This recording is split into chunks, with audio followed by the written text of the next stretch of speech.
Bien, buenas tardes con todos.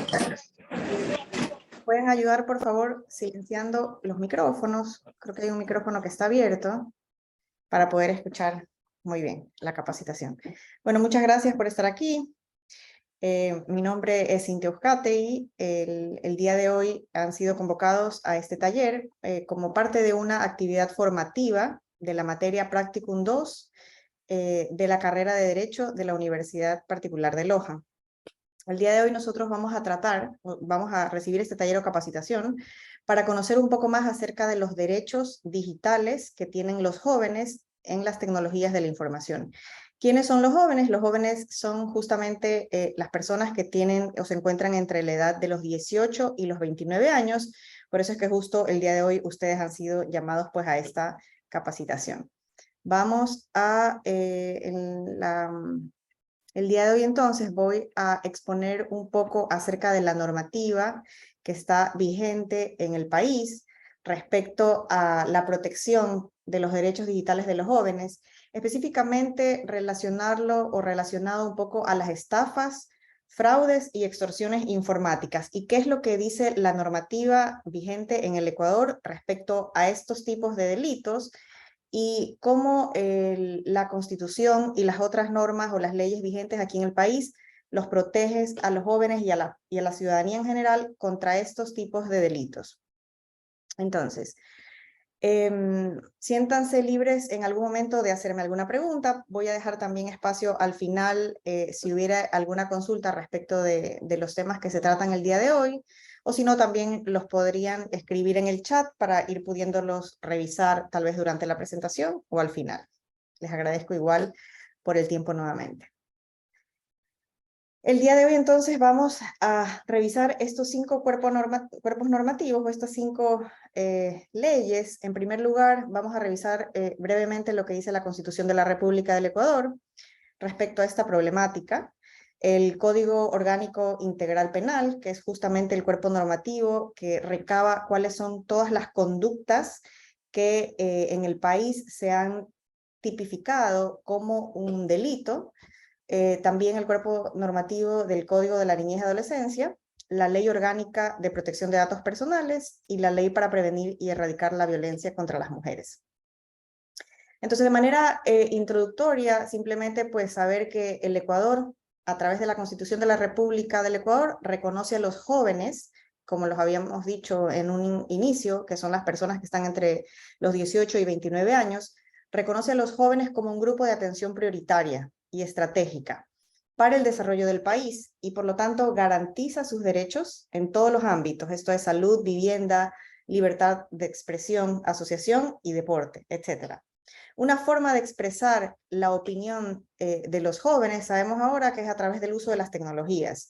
El uso de las tecnologías, como es el tema de las redes sociales, como es el tema de las páginas de Internet, y esta nueva realidad es la que ha obligado a los estados a establecer políticas efectivas que protejan los derechos de la ciudadanía en Internet y obviamente con especial importancia a los adolescentes y jóvenes, quienes por su grado de madurez son vulnerables de sufrir ataques de diversos tipos por los medios informáticos que utilizan. Y así pues es que llegan o aparecen los derechos digitales como una extensión de los derechos humanos que están recogidos en la Declaración Universal de la ONU y que están aplicados al mundo online, siendo pues como el primordial objetivo el de garantizar el acceso al Internet, evitando la denominada brecha digital, promoviendo un uso adecuado de la red y previniendo también el cometimiento de delitos que pueden llevar a cabo por este medio, como son lo que vamos a tratar un poquito más el día de hoy, las estafas, fraudes y extorsiones. Ahora, yo les mencionaba un poco sobre qué se entiende por jóvenes en el Ecuador, y para esto tenemos la Ley de la Juventud, que fue expedida en el año 2018, si no me equivoco, y en esta Ley de la Juventud se reconoce que primero los jóvenes se reconoce a través de esta ley el ejercicio efectivo de sus derechos y que se deben garantizar el cumplimiento de sus deberes y obligaciones. Y justamente Para efectos de esa ley, ahí se define cuáles vendrían a ser las personas jóvenes, que son las que están comprendidas entre los 18 y 29 años de edad. Entonces, eso nos da el primer marco de referencia para saber dónde ubicarnos y para quién va pues, aplicada estas normas específicas.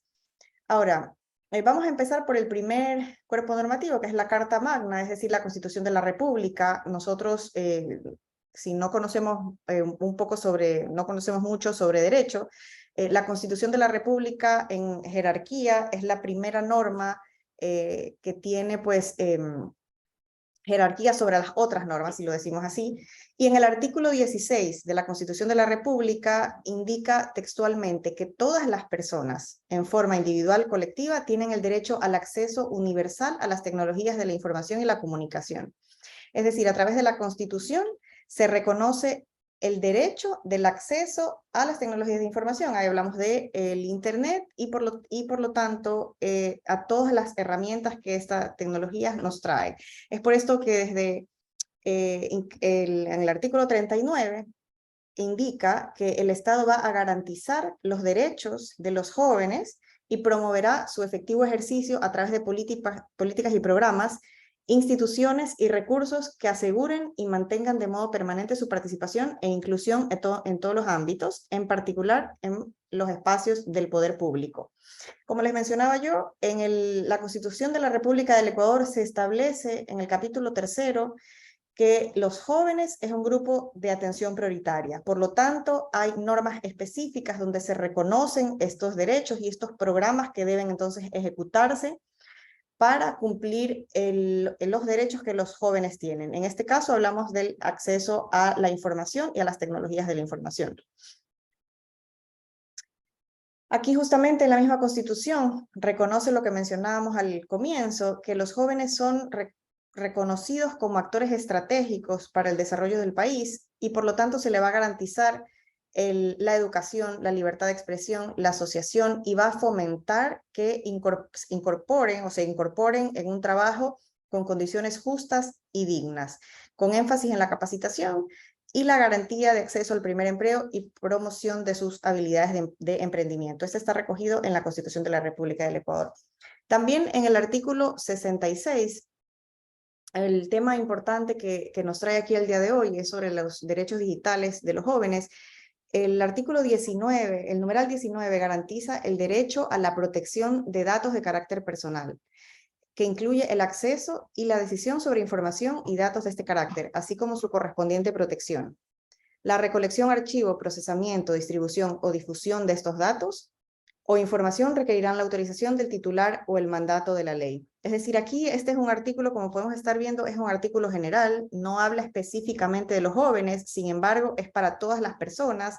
Nosotros como ciudadanos del Ecuador tenemos el derecho a la protección de nuestros datos y la decisión, esto es muy importante, la decisión sobre la información y datos personales y la correspondiente protección le corresponde al titular de estos datos, es decir, a cada uno de nosotros nos corresponde la decisión sobre cómo se debe manejar esa información. Muchas veces nosotros no conocemos este tipo de normas y el derecho que nosotros tenemos respecto de cómo deban ser manejados nuestros datos. Se ha hecho en los últimos años, desde que está el uso de las redes sociales, compartimos nuestros datos a través de Facebook, compartimos nuestros datos a través de otras plataformas. Debemos saber que en el momento que nosotros tomamos la decisión de compartirla, estamos haciéndolo al amparo de nuestros derechos. Sin embargo, esto no permite a que cualquier otra persona o cualquier otra institución pueda utilizar esa información, porque nosotros tenemos el derecho a la protección de estos datos de carácter personal, nosotros, todas las personas y los jóvenes. Y justamente en el numeral 20 te dice pues que todas las personas tendrán el derecho a la intimidad personal y familiar. Entonces aquí entramos un poco a hacernos la pregunta de qué son los ciberdelitos o ciberdelitos. Que es lo que nos trae también el día de hoy para conversar acerca de las estafas, los fraudes y las extorsiones a través de medios electrónicos. Y los ciberdelitos pues son aquellas acciones o aquellos comportamientos que se realizan a través de las nuevas tecnologías y también se consideran aquellos en que las nuevas tecnologías intervienen como medio. Con esto los criminales cometen delitos aprovechando el potencial que tienen las tecnologías de la información, superando barreras territoriales. Es decir, ya sabemos que no solamente estamos nuestros datos o se pueden cometer delitos con personas que físicamente se puedan estar ubicadas en el Ecuador, sino que se superan barreras territoriales y eso es bien conocido. Y entre estos tipos de delitos están la estafa, el fraude y las extorsiones informáticas, como nosotros habíamos hablado, y que son delitos que atentan contra el derecho a la propiedad. ¿Cuál es el derecho a la propiedad? El derecho a la propiedad que yo tengo sobre mi información, el derecho a la propiedad que tengo sobre mis bienes. Los bienes pueden ser tangibles o intangibles. Los bienes intangibles podría ser la información, los bienes tangibles hablamos pues de los tipos de bienes materiales, ¿no? En este caso, estos ciberdelitos estarían un poco más relacionados con los bienes intangibles, como es la información, o, por ejemplo, temas de dinero, que justamente lo vamos a ver más adelante. Ahora, ¿qué es lo que los delitos informáticos, como lo vimos de forma precedente, los delitos, o qué es un delito? El delito es la definición de una conducta específica que vulnera algún derecho. En este caso, ¿cuál es el derecho que vulnerarían los delitos informáticos? Ciertos tratadistas afirman que el derecho que vulneran o cuál es el bien que vulneran es la información. Este vendría a ser el bien intangible, es decir, que los delitos lo que hacen es identificar una conducta que está violando nuestro derecho de la información. Esto es muy importante para saber en qué momento se ha cometido o no se ha cometido un delito, en este caso, pues utilizando los medios informáticos. Entonces vamos a conversar un poco acerca de un delito que hay que tratar el día de hoy en la capacitación, que es la estafa. El delito de la estafa está tipificado o está definido en el Código Orgánico Integral Penal, en el artículo 186. ¿Y qué es lo que nos dice que es la estafa? Que una persona que para obtener un beneficio patrimonial, es decir, un beneficio económico para sí mismo o para tercera persona, a través de engaños o hechos, simulación de hechos falsos o ocultando de datos verdaderos, induce en un error a otra persona para perjudicar a su patrimonio. Y justamente que el Código Orgánico Integral Penal establece que hay una sanción de privación de libertad, es decir, de cárcel, por un plazo de 5 a 7 años. Y justamente el artículo 186 establece que hay una pena máxima que viene a ser de 7 años, se aplicará a la persona que defraude mediante el uso de dispositivos electrónicos que alteren, modifiquen, clonen o dupliquen los dispositivos originales de un cajero automático para capturar, almacenar copias o reproducir información de tarjetas de crédito, débito o pagos similares. Entonces, en este caso, la definición en el Código Orgánico Integral Penal de lo que es una estafa está claro. Sin embargo, el alto uso de los medios electrónicos en la actualidad, sea de jóvenes o de todas las personas, de las tecnologías de la información, de las tarjetas de crédito o incluso de las compras por internet, ha hecho que justamente en el Código Integral Penal se establezca una definición de en qué momento se aplicará una pena máxima y qué se entiende por una estafa. Justamente en el numeral 2 dice que si es que utilizamos dispositivos electrónicos que alteren o dupliquen dispositivos originales, pues como lo dice con el uso de tarjetas de crédito, será sancionado con una pena máxima. Nosotros sabemos que por esta problemática, y no sé si es que ustedes han vivido este caso, en la actualidad muchas tarjetas de crédito nos llaman, si nosotros tenemos tarjetas de crédito, nos llaman de justamente servicio al cliente a ofrecernos un servicio de seguro, de cobertura para este tipo de delitos, porque ahora nosotros estamos expuestos al uso de tal vez nuestras tarjetas de crédito, sea en cajeros automáticos, o sea en el uso justamente de páginas de internet para realizar compras por internet.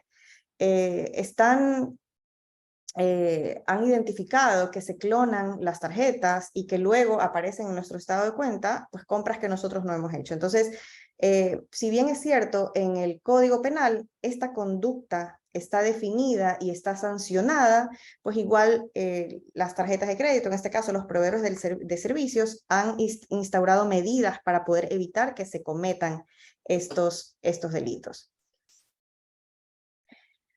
Otro de los delitos que también está recogido en el Código Orgánico Integral Penal es el fraude. ¿Y cuál es el fraude a través de medios electrónicos? O sea, en el artículo 190 está definido específicamente apropiación fraudulenta por medios electrónicos. Es decir, la persona que utilice un sistema informático o redes electrónicas y de telecomunicaciones para facilitar la apropiación de un bien ajeno. Sabemos que los bienes ajenos pueden ser tangibles o intangibles. En este caso podría ser bien ajeno, podría ser información, o podría ser también un bien ajeno, podría ser pues justamente dinero. Entonces, si puedo utilizar un sistema informático para apropiarme de un bien ajeno, o que procure la transferencia no consentida de bienes, lo que hablamos de la transferencia justamente de dinero, valores o derechos en perjuicio de esta o de una tercera, en beneficio suyo, es decir, en beneficio de este criminal, o también alterando, manipulando o modificando el funcionamiento de redes electrónicas, programas, sistemas informáticos, telemáticos y equipos terminales de telecomunicaciones, será sancionado con una pena privativa de libertad de 1 a 3 años. Es decir, que nosotros estamos, si bien es cierto, por más de las precauciones que podamos tomar, por más de que nosotros podamos tomar nuestra seguridad de contraseñas, nuestra seguridad de salvaguardar nuestros bienes de forma física, estamos expuestos a que criminales expertos puedan desarrollar, si ustedes se dan cuenta, puedan desarrollar herramientas electrónicas o a través de redes para poder apropiarse de nuestros bienes ajenos. Entonces, en este sentido, nosotros tenemos que tener, sí, la precaución de entrar a páginas que probablemente sean solamente autorizadas, y evitar también abrir, por ejemplo, correos electrónicos que puedan estar contaminados, que vienen justamente con ciertas virus o nos redirigen a ciertas páginas para robar nuestros datos personales. Nosotros tenemos que estar capacitados de justamente estas posibles conductas, a pesar de que igual están recogidos en la norma, y pues que puedan ser castigadas por la ley, como está diciendo aquí, con una pena de cárcel de 1 a 3 años. Es importante analizar que el fraude informático, según los autores Mayer y Calderón, el fraude informático suele relacionarse a lo que se llama el phishing y el farming. No sé si han conocido justamente estos términos, que son delitos informáticos.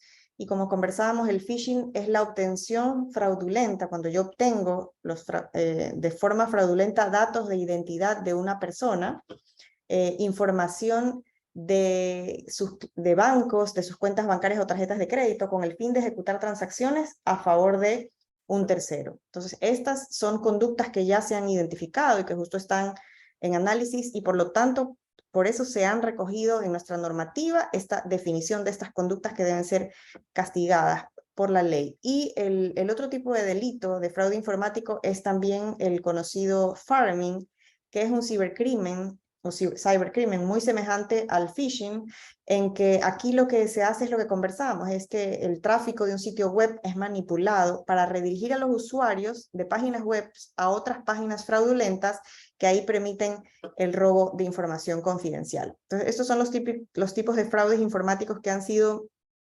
también identificados por otros autores y que pues están siempre analizados por nuestros legisladores y actualizando los cuerpos normativos que resumen justamente este tipo de delitos.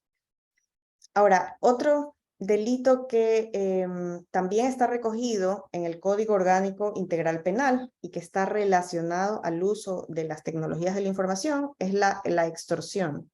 Ahora, la extorsión está definida en el artículo 185, lo dice textualmente, es cuando una persona con el propósito de obtener un provecho personal o para un tercero obligue a otro con violencia o intimidación a realizar un acto o negocio jurídico en perjuicio de su patrimonio o el de un tercero. Entonces, la extorsión es la conducta en la que un tercero obliga a una persona, puede ser con violencia o puede ser con intimidación, es decir, con amenazas, cuando me llaman por teléfono y me dicen, tengo tu celular, transfiéreme $3.000 a la cuenta, transfiéreme $1.000 a la cuenta, o esa es una extorsión. Entonces, por eso obligo a realizar un acto en perjuicio de su patrimonio de un tercero.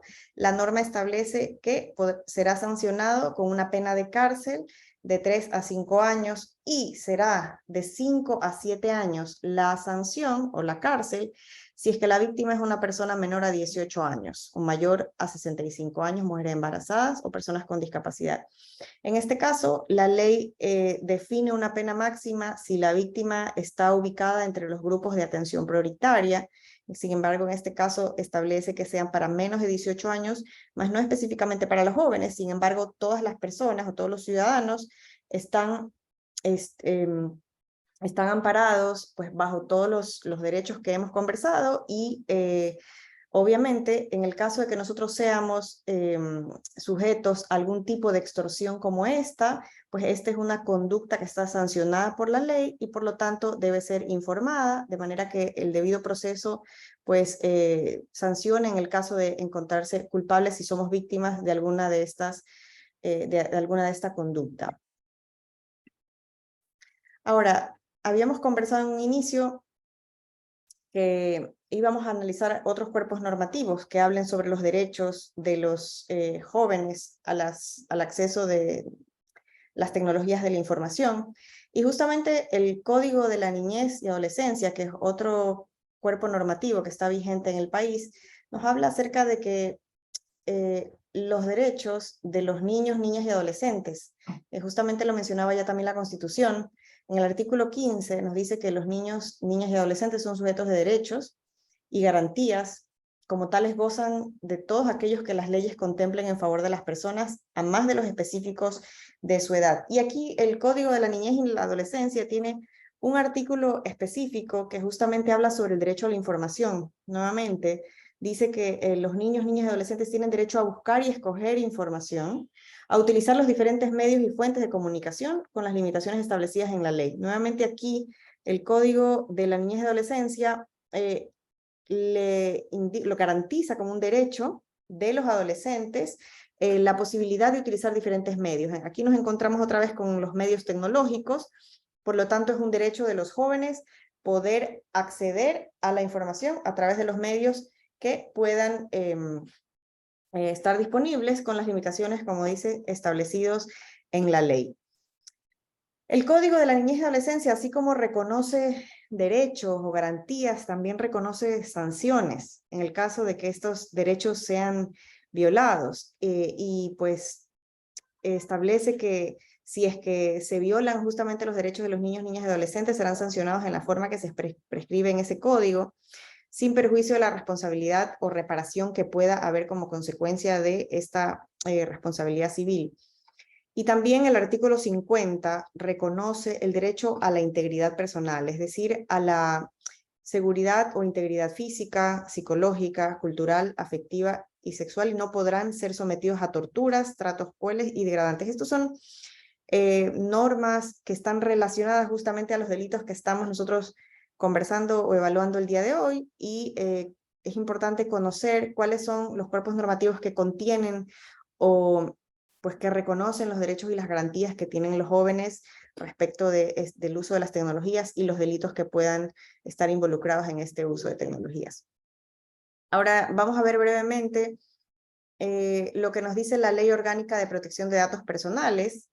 En el año 2021 se emitió esta Ley Orgánica de Protección de Datos Personales que tiene justamente la finalidad de garantizar nuevamente el ejercicio del derecho a la protección de datos personales, que incluye el acceso y decisión sobre información de datos de este carácter. Justamente lo que mencionábamos anteriormente, la decisión sobre la información.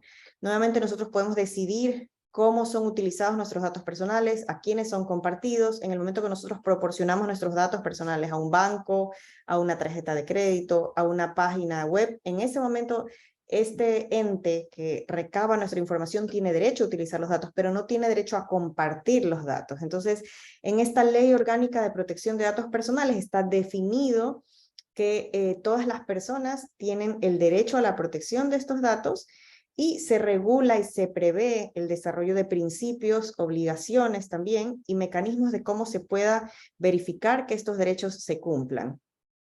Aquí es importante que el artículo 2 indica que esta ley se aplica al tratamiento de los datos personales, sea que hayan sido automatizados o no. Quiere decir que puede ser que estén en internet, en medios electrónicos. Sin embargo, a toda información que sea utilizada o sea personal, pues aplica justamente esta Ley de Protección de Datos Personales. Ahora, justamente aquí, nuevamente se habla de lo que es el consentimiento, lo que hemos conversado de forma precedente, que se podrá tratar datos personales cuando se cuente con la manifestación de la voluntad del titular. Es decir, cuando yo he decidido compartir mis datos personales, se van a poder tener acceso.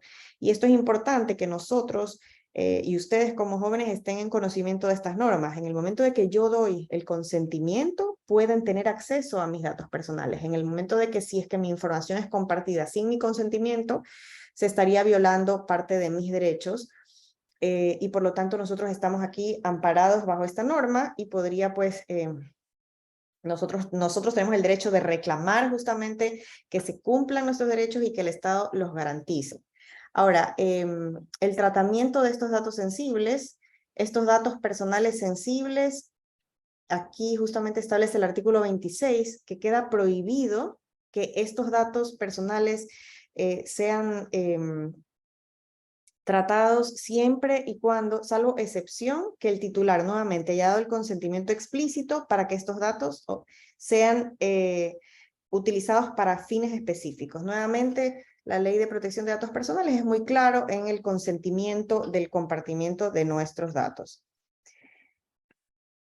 El artículo 24 habla específicamente sobre el ejercicio de derechos para los adolescentes. Sabemos que en este caso estamos revisando nosotros la información que aplica o la normativa que aplica pues, para jóvenes de 18 a 29 años. Sin embargo, la norma específica protege a un grupo vulnerable y justamente el grupo vulnerable es a los adolescentes mayores de 12 años y menores de 18, que justamente nuevamente indica que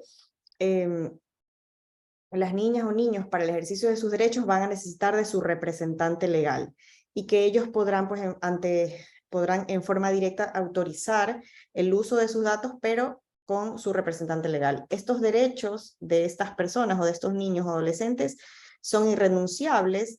No puede un niño o un adolescente renunciar a sus derechos, por más de que lo manifiesten de esa forma, porque justamente la Constitución y la Ley Orgánica de Protección de Datos manifiesta que no son posibles de renunciar y que va a ser nula toda manifestación en contrario a la norma. Y finalmente, otros de los cuerpos normativos que hemos sido llamados a analizar es la ley que existe para prevenir y erradicar la violencia contra la mujer. Existe esta ley en la cual tiene un objeto específico que es prevenir y erradicar todo tipo de violencia contra la mujer, niñas, adolescentes, jóvenes, adultas, adultas mayores, cuando se encuentren en situaciones de vulnerabilidad o de riesgo, así como a través de situaciones en las cuales hubiera una persona agresora o en el trabajo, pues también que pueden sufrir algún tipo de violencia. Este grupo de mujeres pues también establece que se dará una atención prioritaria para las niñas y adolescentes, nuevamente en base a lo que se dispone en la Constitución. Ahora, esto pues, ¿qué tiene que ver con lo que estamos viendo de los delitos informáticos o el tema del uso de las tecnologías de la información? Pues nuevamente aquí en esta ley para prevenir y erradicar la violencia contra la mujer, En el artículo 9, en el numeral 6, se establece que se debe garantizar la confidencialidad y la privacidad de sus datos personales, los de sus descendientes o de cualquier otra persona que esté bajo su cuidado. Entonces, nuevamente, así cumpliendo con los derechos y las garantías de la Constitución de la República y de lo que se ha ratificado el Ecuador a través de instrumentos internacionales, en esta ley se establece específicamente el derecho que tienen las mujeres a la confidencialidad de la información, la privación de sus datos personales, y por lo tanto a que si es que son compartidos sus datos personales sean previo consentimiento de las mujeres. Aquí nos establece, es importante analizar que en el artículo 12 se menciona justamente de esta ley que también se ha tipificado en qué momentos se puede dar la violencia contra las mujeres. Violencias de género, como también es conocido para niñas, adolescentes o jóvenes. Y justamente en el numeral 7 se habla de los medios cibernéticos, nuevamente, o mediáticos. Y este espacio o este ámbito es el espacio en el cual la violencia es ejercida a través de los medios de comunicación públicos, sea por vías tradicionales o por tecnologías de la información, por internet, incluyendo redes sociales, plataformas virtuales. Entonces, aquí la norma justamente contempla que la violencia contra las mujeres, el uso de la información no autorizada o incluso esta violencia que es ejercida puede ser también ejercida a través de medios informáticos. Entonces, nuevamente, estamos viendo que en un texto normativo está incluido el tema de la tecnología de la información, la confidencialidad de la información y, por lo tanto, de la importancia de conocer nuestros derechos como jóvenes, como mujeres, respecto de la confidencialidad y la seguridad de nuestros derechos digitales. Finalmente, en este taller, las conclusiones a las que podemos llegar es que primero debemos prestar especial atención al uso de los jóvenes, de los medios informáticos, pues pueden convertirse en víctimas de diversos ataques que pueden vulnerar sus derechos. También los derechos digitales de los jóvenes es importantísimo conocer que se encuentran reconocidos en la Constitución, siendo estos irrenunciables, es decir, no van a poder renunciar a ellos, y el Estado debe garantizar, está en la obligación de garantizar la vulneración de los mismos. También es importante pues, poder saber que existe en los cuerpos normativos del Ecuador la definición de cuáles son los delitos informáticos a los cuales estamos sujetos en la actualidad por el alto uso de la tecnología, y cuáles son los derechos que nosotros tenemos sobre la protección de nuestra información y de la información de los jóvenes, y que en el caso de que estos derechos sean vulnerados, están sujetos a sanciones de cárcel a quienes pues vulneren o violen estos derechos de este grupo prioritario, como son los jóvenes, de acuerdo a como lo comentamos que en la Constitución está establecido, como un grupo estratégico. Y pues que la prevención, una cuarta conclusión que podríamos decir de la charla del día de hoy, que no hay nada mejor para evitar ser víctimas de estos delitos, pues es la prevención a través de diversos métodos, pues que nos permite una más segura utilización de los medios informáticos por parte de los jóvenes, por parte de nosotros, que deben contar con una adecuada educación a la utilización del Internet. Entonces, bueno, eso ha sido todo el día de hoy. No sé si pues, es todo lo que quería compartirles. No sé si quisieran tienen alguna duda, algún comentario que quisieran hacer acerca de la capacitación previo a finalizar.